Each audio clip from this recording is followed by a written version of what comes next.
प्यारे विद्यार्थियों, सम्माननीय अभिभावकगण, नमस्कार। दयानंद ऑनलाइन क्लासेज में आपका एक बार फिर स्वागत है। इंग्लिश ग्रामर में आज हम जो हमारा टॉपिक चल रहा था पैसिव वॉइस,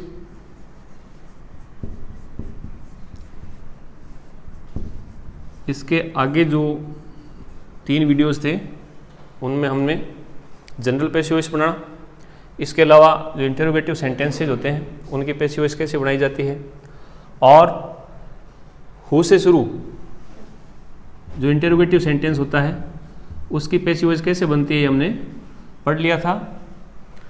आज हम लेते हैं WH वर्ड में भी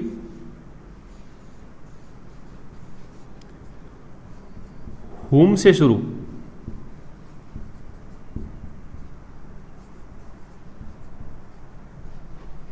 whom से शुरू इंटरोगेटिव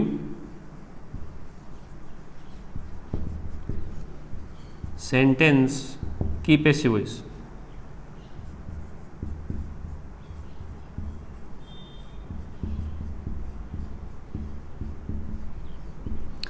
इसके लिए भी हमें यहाँ एक फॉर्मूला के माध्यम से समझना है।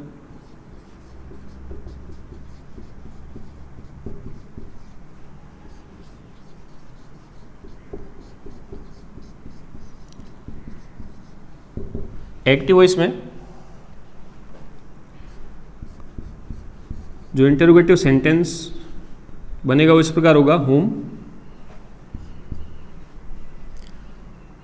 whom के पश्चात हेल्पिंग वर्ब, हेल्पिंग वर्ब के पश्चात सब्जेक्ट, सब्जेक्ट के पश्चात मेन वर्ब होगी, और मेन वर्ब के बाद यहाँ ऑब्जेक्ट या अदर ऑब्जेक्ट कुछ भी हो सकता है, और इंटरोगेटिव मार्क होगा। अब आप इसकी जब पैसिव वॉइस बनाएंगे तो जिस प्रकार से हमने हु से शुरू जो एक्टिव वॉइस का वाक्य होता है उसमें हमने देखा था कि हु सब्जेक्टिव केस होता है और एंड में जाकर के इसे हम बाय हुम में चेंज करते हैं, लेकिन इसे हम स्टार्ट ऑफ द सेंटेंस वाक्य के शुरुआत में लिखते हैं। बाय हुम जो है हम स्टार्ट में ही लिखते हैं। तो ये सब्जेक्टिव केस है जो पीछे जाकर के ऑब्जेक्टिव केस में चेंज होता है, लेकिन हमें इसे आगे लिखना पड़ता है। तो ऐसा हमने हु के द्वारा जो पैसिव वॉइस बनती है उसे पढ़ा था। अब हमें एक बात का ध्यान रखना है, हु जो है सब्जेक्टिव केस है, इसका पॉजिटिव हुज होता है, और होम इसका ऑब्जेक्टिव केस होता है। अब इस प्रकार का जो सेंटेंस हमारे सामने है एक्टिव वॉइस में, जिसकी स्टार्ट में ही होम दिया गया है, तो ये जो होम यहाँ पर है इसे लिखा स्टार्ट में गया है क्योंकि WH वर्ड से शुरू ये इंटरोगेटिव सेंटेंस है। यदि WH वर्ड आगे नहीं लिखेंगे तो ये आगे जाकर के रिलेटिव प्रोनाउन के रूप में हमें दिखाई दे सकता है। तो आपको इसे यहाँ न मान करके हमें इसे ऑब्जेक्ट की जगह मानना है, यानी होम को आप कहाँ मानोगे, यहाँ ऑब्जेक्ट की जगह मानोगे, और अन्य कोई वाक्य में दूसरा ऑब्जेक्ट है तो वो अदर ऑब्जेक्ट में होगा। तो मेन ऑब्जेक्टिव केस आप किसको मानोगे, होम को, और उसे हम जो है दिया यहाँ गया है, लेकिन पढ़ेंगे मेन वर्ब के बाद में। अब ये होम यदि मेन वर्ब के बाद में है मान लेते हैं, तो इसे अब मेन ऑब्जेक्ट यानी प्रिंसिपल ऑब्जेक्ट मानते हुए इसको आपको आगे लाना है, क्योंकि पैसिव वॉइस में हम यही करते हैं कि ऑब्जेक्टिव केस को हम आगे लाते हैं और सब्जेक्ट को हम क्या करते हैं, पीछे ले जाते हैं, उसके ऑब्जेक्टिव केस में लिखते हैं। अब होम को आपको मेन वर्ब के पश्चात यानी मुख्य क्रिया के बाद मानते हुए पैसिव वॉइस में क्या करना है, उसे प्रिंसिपल ऑब्जेक्ट मानते हुए आगे लाना है। तो ऑब्जेक्टिव केस होम है, पैसिव वॉइस में ऑब्जेक्टिव केस चेंज होता है सब्जेक्टिव में, तो ये जो होम है वो चेंज होगा हु में, और उसे हम आगे लाके लिखेंगे। तो इस प्रकार से ये जो हुम था इसको मानेंगे हम प्रिंसिपल ऑब्जेक्ट रूप में पीछे, और अगर उसे आगे लाएंगे तो किस में चेंज होगा, हुम में। इसके पश्चात जो आपका टेंस है, ऊपर वाले सेंटेंस में जो टेंस है उसके अकॉर्डिंग यहाँ आपको हेल्पिंग वर्ब लेनी है। हेल्पिंग वर्ब के पश्चात देखिए ऑब्जेक्टिव केस यहाँ आगे आ चुका है, हेल्पिंग वर्ब आ चुकी है, नेक्स्ट नंबर होता है मेन वर्ब का। तो जो मेन वर्ब यहाँ दी हुई है उसे हमें मेन वर्ब की थर्ड फॉर्म में चेंज करना है। इसके पश्चात जो अदर ऑब्जेक्ट सेंटेंस में है उस अदर ऑब्जेक्ट को आप यहीं रहने दोगे जो यहाँ ऊपर था। इसके पश्चात हमें बाय लिखना है और जो सब्जेक्ट है इस सब्जेक्ट को इसके ऑब्जेक्टिव केस यानी सब्जेक्ट 3 में चेंज कर देंगे और इंटरोगेटिव मार्क लगेगा। एक बार वापस मैं रिपीट करता हूँ, हुम ऑब्जेक्टिव केस होता है, इसे हमें मेन वर्ब के बाद में पढ़ना है, फिर पैसिव वॉइस के नियम के हिसाब से इसे हम आगे ला करके सब्जेक्टिव केस में चेंज करेंगे तो हुम का हु बनेगा। उसके बाद में इस सेंटेंस में जो टेंस है उसके हिसाब से यहाँ आपको हेल्पिंग वर्ब लेनी है। ये हेल्पिंग वर्ब जो है वो उस टेंस के अकॉर्डिंग यहाँ आएगी। फिर आपको मेन वर्ब जो है उसे मेन वर्ब की थर्ड फॉर्म में चेंज करना है। फिर जो ऑब्जेक्ट यहाँ अदर ऑब्जेक्ट था उसे अपनी जगह ही लिखना है। फिर आप बाय लिखोगे और जो सब्जेक्ट था इसमें उससे पीछे ले जा करके उसके ऑब्जेक्टिव केस में चेंज कर देंगे। तो अब हम कुछ सेंटेंस लेते हैं जिनसे हमें ये चीज़ जो है आसानी से समझ में आ जाएगी।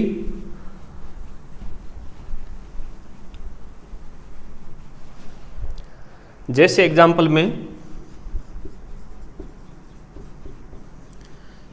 में मैं सेंटेंस लेता हूँ, whom did you give a pen? Interrogative mark. देखिए हुम के बाद में हेल्पिंग वर्ब है, यू यहाँ सब्जेक्टिव केस है और गिव मेन वर्ब की फर्स्ट फॉर्म है और ए पेन यहाँ पर ऑब्जेक्ट है, इसको हम अदर ऑब्जेक्ट में मानेंगे।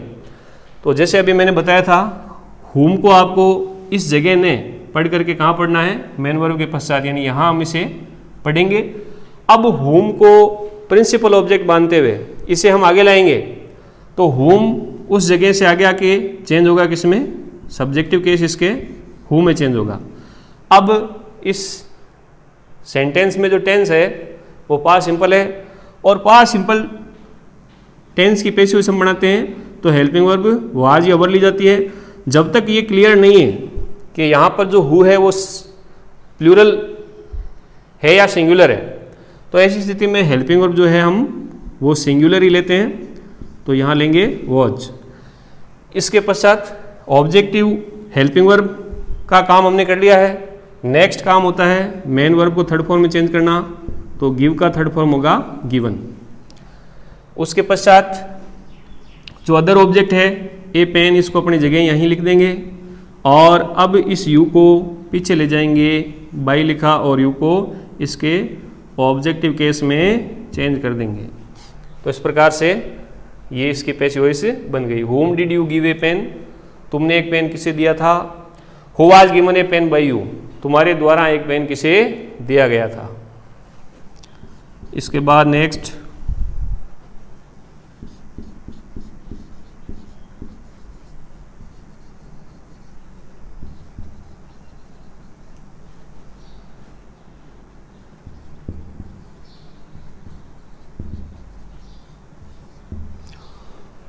whom आर दे टीचिंग, वे किसे पढ़ा रहे हैं।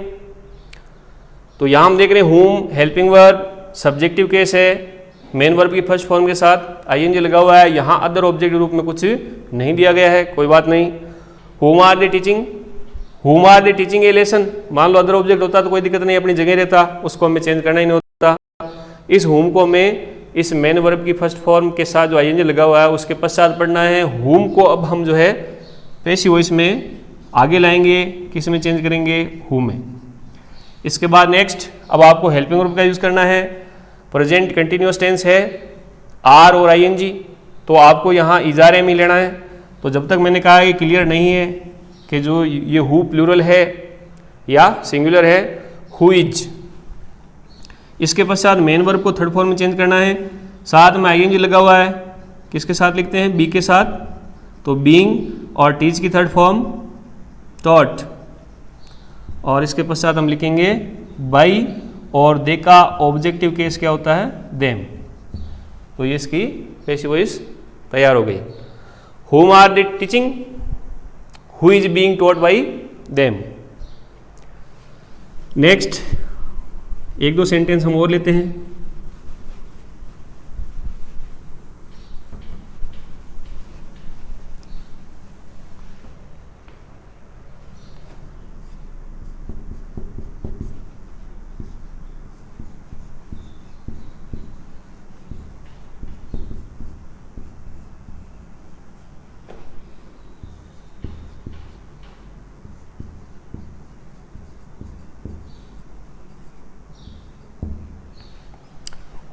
Whom will you see tomorrow? तो देखिए whom को हमें see के बाद मानते हुए आगे लाके who में चेंज करना है। who के पश्चात फ्यूचर सिंपल टेंस है तो will या shall। अब मेन वर्ब को थर्ड फॉर्म में चेंज करना है, लेकिन उससे पहले हमें क्या लगाना है, be। who will be seen by you का ऑब्जेक्टिव यू ही होता है, और समय सूचक शब्द time indicative word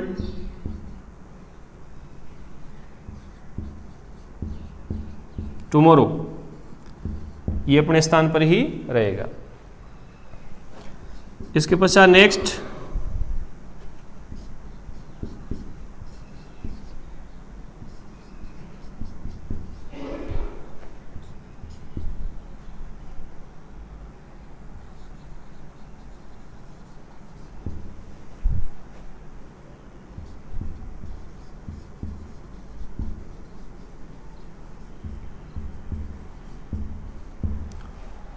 whom have I caught in the market, sorry whom, तो स्टार्ट इसमें whom से है, whom I have caught। अब इसका आप पैसिव वॉइस तैयार करोगे तो whom को हमें caught के बाद में मानते हुए आगे लाके चेंज करना है who में, who। अब यहाँ टेंस है have और मेन वर्ब की थर्ड फॉर्म, यानी कि प्रेजेंट परफेक्ट टेंस है, तो यहाँ हेल्पिंग वर्ब हम हैज लेंगे। फिर मेन वर्ब की थर्ड फॉर्म है, हमने पढ़ा है कि जो परफेक्ट टेंस आते हैं उनमें हमें केवल मेन वर्ब की थर्ड फॉर्म के आगे बी डबल एन बीन लगाना होता है। कॉट बाई और आई का ऑब्जेक्टिव केस मी होगा, in the market.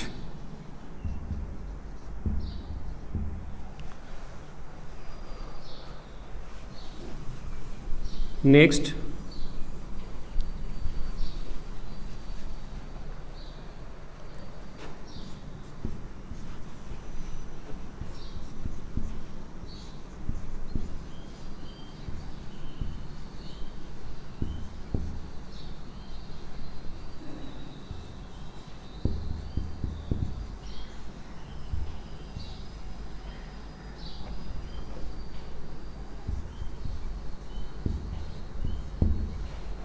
Home was she giving a book, passive voice तैयार करना है। होम को गिविंग के पश्चात मानेंगे, आगे लाएंगे, चेंज होगा होम में।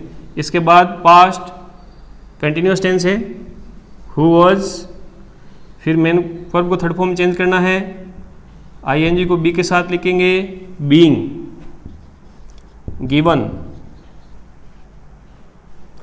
अ बुक अपनी जगह ही रहेगा, और बाई शी का ऑब्जेक्टिव केस हर। तो इस प्रकार से ये जो है हमने पैसिव वॉइस का वाक्य तैयार कर लिया। तो अब हम आगे देखते हैं WH वर्ड की जो पैसिव वॉइस हमने पढ़ी है इस वीडियो में, और इसके जो पहले वीडियो था उसमें भी हमने इनके बारे में सीखा। अब नेक्स्ट हम लेते हैं,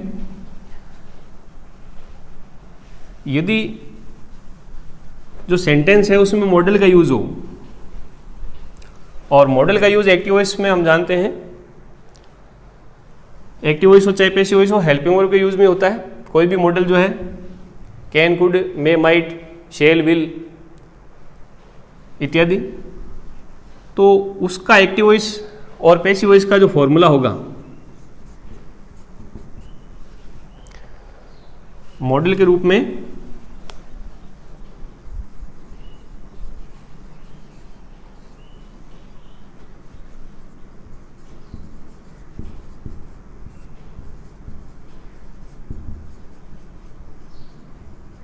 मॉडल प्रयुक्त सेंटेंसेज की पैसिव वॉइस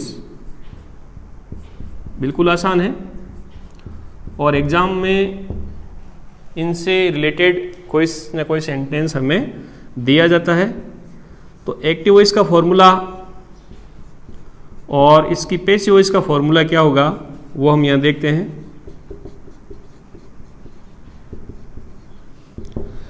एक्टिव वॉइस में जो अफर्मेटिव सेंटेंस है, अगर स्वीकारात्मक वाक्य आता है तो हम जानते हैं कि स्टार्ट किससे होता है, सब्जेक्ट से। सब्जेक्ट के पश्चात हेल्पिंग वर्ब आती है और मॉडल जो है वो हेल्पिंग वर्ब के रूप में ही यूज लिए जाते हैं।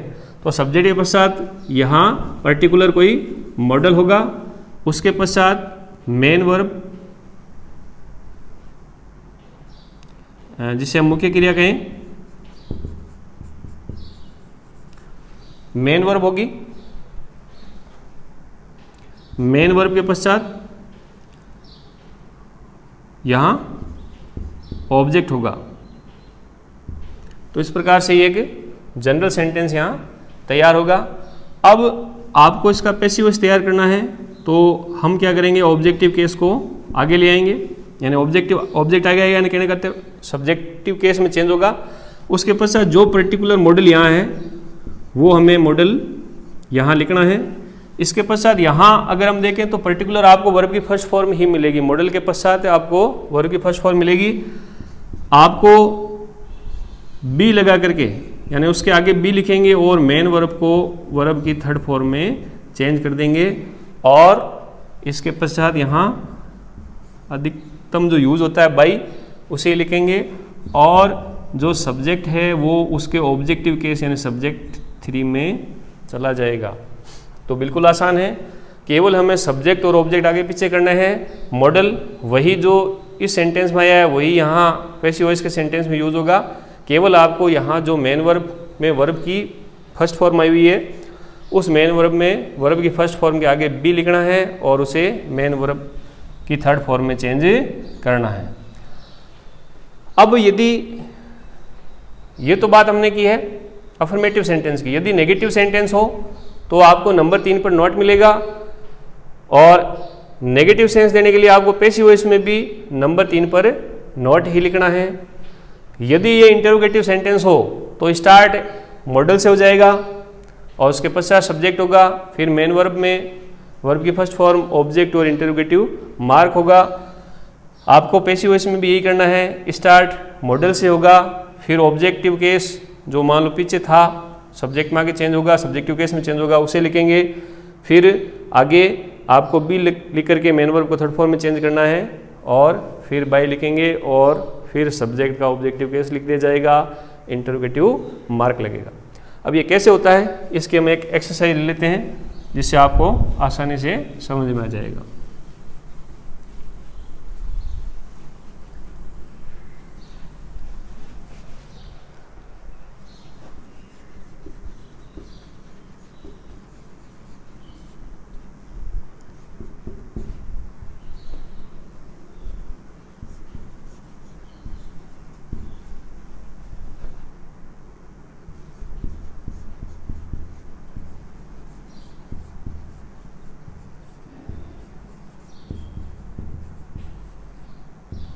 He can solve all the questions. अब देखिए यहाँ हेल्पिंग वर्ब के रूप में कैन का यूज है और कैन मॉडल है। ऑल द क्वेश्चंस ऑब्जेक्ट है, इसे हम आगे लाएंगे। ऑल द क्वेश्चंस, इसके पश्चात आपको हेल्पिंग वर्ब वही लेनी है जो ऊपर वाक्य में आई है, कैन। फिर इसके बाद मेन वर्ब को थर्ड फॉर्म में चेंज करना है तो उसके आगे बी लिखेंगे और सॉल्व की third form solve by, he का ऑब्जेक्टिव केस हिम होगा।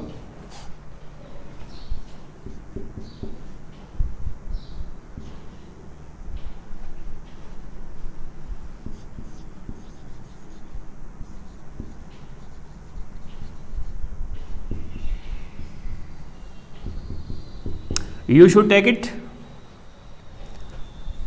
पैसिव वॉइस में इट को हम आगे लाएंगे, इट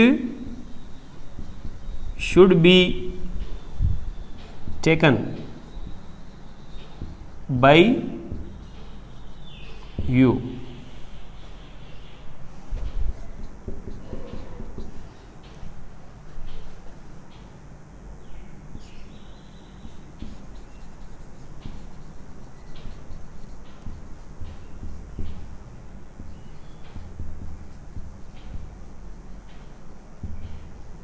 नेगेटिव सेंटेंस है, they could not win a match. अब इसका आप पैसिव वॉइस बनाओगे तो ए मैच मॉडल कुड है, नेगेटिव सेंटेंस है नंबर 3 पर नॉट, बी विन का third form won by them. इसी प्रकार इसमें हम एक दो इंटरोगेटिव सेंटेंस देख लेते हैं।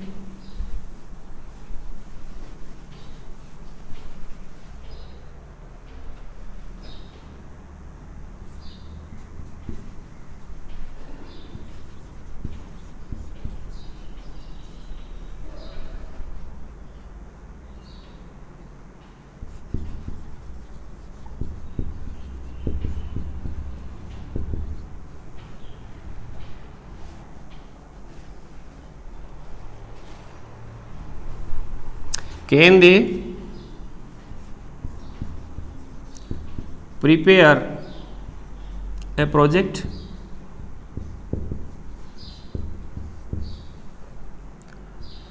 अब यहाँ हम देख रहे हैं इंटरोगेटिव सेंटेंस है, तो इसमें भी कुछ नहीं करना है, स्टार्ट कैन से ही करेंगे, उसके बाद में ए प्रोजेक्ट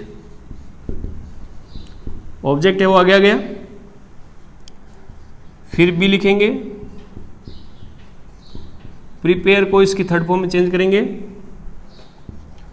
बाई लिखा और देखा, ऑब्जेक्टिव केस हमने देम ले लिया।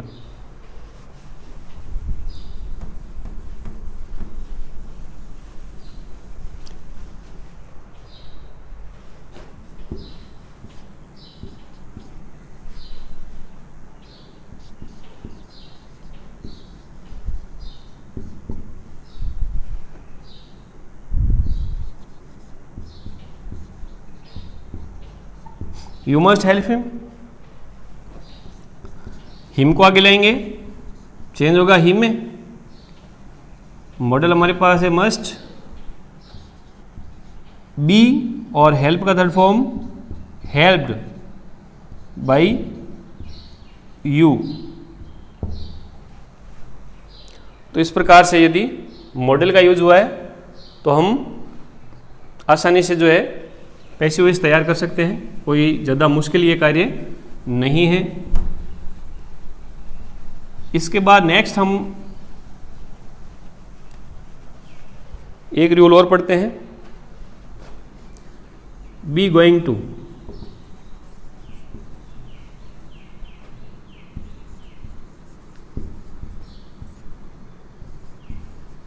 बी गोइंग टू प्रयुक्त सेंटेंस की पैसिव वॉइस। तो इसके लिए भी आपको एक फॉर्मूला के माध्यम से इसे समझना है। वॉइस में इसका फॉर्मूला क्या होगा और पैसिव वॉइस में इसका फॉर्मूला क्या होगा। एक्टिव वॉइस में स्टार्ट हम सब्जेक्ट से करेंगे, उसके बाद में बी गोइंग टू प्लस इसके पश्चात यहाँ वर्ब की फर्स्ट फॉर्म होगी और इसके पश्चात यहाँ पर ऑब्जेक्ट होगा। अब आपको जब पैसिव वॉइस बनाना है तो हम ऑब्जेक्ट को स्टार्ट में ले आएंगे, फिर आपको बी गोइंग टू यहाँ लिखना है और उसके पश्चात जो वर्ब की फर्स्ट फॉर्म है उसको थर्ड में चेंज करने से पहले उसके आगे बी लिखेंगे और फिर वर्ब की फर्स्ट फॉर्म को वर्ब की थर्ड फॉर्म में चेंज करेंगे। फिर आपको वही काम करना है, यहाँ बाई लिखना है और सब्जेक्ट को इसके ऑब्जेक्टिव केस यानी सब्जेक्ट 3 में चेंज कर देंगे। अब हमें यहाँ समझना जो है वो ये है, ये बी यहाँ क्या है, बी की जगह यहाँ हमें हेल्पिंग वर्ब मिलेगी इज, आर, एम या वॉज या वर मिलेगी।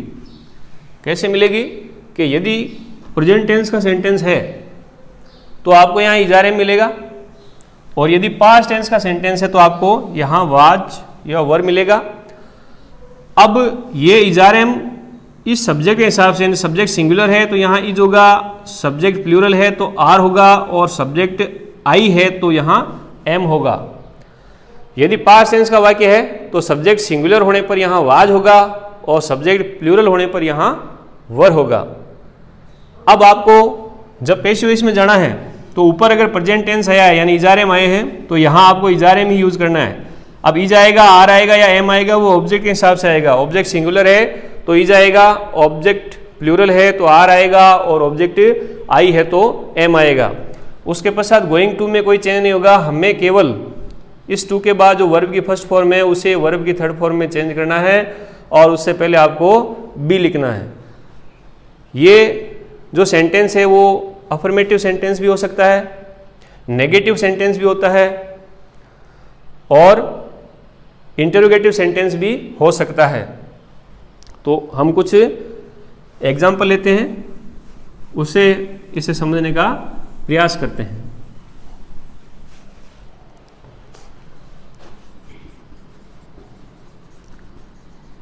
एग्जाम्पल में हम 2-3 वाक्य लेते हैं, जैसे he is going to start a new business. देखिए ही इज गोइंग टू के बाद में स्टार्ट वर्ब की फर्स्ट फॉर्म में ए न्यू बिजनेस यहाँ पर ऑब्जेक्टिव केस के रूप में है। अब सूत्र के हिसाब से हमें ए न्यू बिजनेस को आगे लाना है। अब इजारेम के हिसाब से यहाँ भी आपको इजारेम का यूज ही करना है, तो ए न्यू बिजनेस सिंगुलर है इसलिए यहाँ इज आएगा, और उसके बाद में गोइंग टू को गोइंग टू ही रखेंगे। फिर जो वर्ब की फर्स्ट फॉर्म है उसके आगे बी लिखेंगे, और फिर स्टार्ट का थर्ड फॉर्म होता है स्टार्टेड, उसके बाद में बाई, और जो सब्जेक्ट ही था उसे इसके ऑब्जेक्टिव हिम में चेंज कर देंगे। इसी प्रकार they were not going to play a match. अब मैंने नेगेटिव सेंटेंस लिया है तो इसमें भी यहाँ कुछ घबराने वाली बात नहीं है, आपको नंबर 3 पर नोट ही रखना है। लेकिन टेंस हम देख रहे हैं यहाँ पास्ट टेंस की स्थिति बन रही है, तो ऐसी स्थिति में हमें केवल इतना ही ध्यान रखना है, ऑब्जेक्ट हम आगे लाएंगे तो आएगा ए मैच। ए मैच के लिए अब आपको वाज या वर में से लेना है वाज, उसके बाद में नंबर 3 पर नॉट, और फिर गोइंग टू को गोइंग टू में रखेंगे। अब आपको यहाँ बी लिखना है और प्ले की थर्ड फॉर्म प्लेड लिखेंगे, उसके बाद में बाई और देखा देम होगा। इसी प्रकार एक हम इंटरोगेटिव सेंटेंस ले लेते हैं, is he going to teach me, और इंटरोगेटिव मार्क है। अब देखिए ऑब्जेक्ट हमारे पास मी है, इस मी को हम आगे लाएंगे, चेंज होगा आई में, तो आपको स्टार्ट यहाँ इज आर एम से करना है। तो अगर आई बनता है आगे आकर के तो उसके लिए हमें हेल्पिंग वर्ब क्या लेना होगा am, am I going to be, teach का थर्ड फॉर्म क्या होगा टॉट, बाई और ही का ऑब्जेक्टिव केस हिम होगा और इंटरोगेटिव मार्क लग जाएगा। तो इस प्रकार से हमें ये गोइंग टू वाला अगर सेंटेंस आता है तो यहाँ इतना ही ध्यान रखना है, गोइंग के बाद में यहाँ टू होना जरूरी है, टू के पश्चात वर्ब की फर्स्ट फॉर्म होनी जरूरी है, तो कन्फ्यूज यहाँ नहीं होना है। हमें इसे कंटिन्यूस मानते हुए बीइंग प्लस बी या आई जो हम बी के साथ लगाते हैं, बीइंग प्लस वर्ब की थर्ड फॉर्म वाले स्थिति में नहीं ले जाना है। आपको अच्छे से देखना है कि गोइंग के बाद में टू लगा हुआ और टू के बाद में वर्ब की फर्स्ट फॉर्म हो, तो ये इस कंडीशन का सेंटेंस होता है जिसे हमें पैसिव वॉइस में इस तरीके से चेंज करना है। तो आज की क्लास में हमने हुम जो इंटरोगेटिव सेंटेंस बनता है हुम से, उसकी पैसिव वॉइस कैसे बनती है उसके बारे में पढ़ा। इसके बाद हमने जो है गोइंग टू वाले सेंटेंस में किस प्रकार से पैसिव वॉइस बनाई जाती है उसके बारे में पढ़ा। इसके अलावा जो मॉडल प्रयुक्त वाक्य आते हैं उनकी पैसिव वॉइस कैसे बनती है उसके बारे में पढ़ा। आशा है कि आपको समझ में आया होगा। हमारी जो क्लासें वो नियमित रूप से लग रही हैं, इनके साथ आप बने रहें, यही आपसे आशा है। आज के लिए इतना ही। जय हिंद, जय भारत।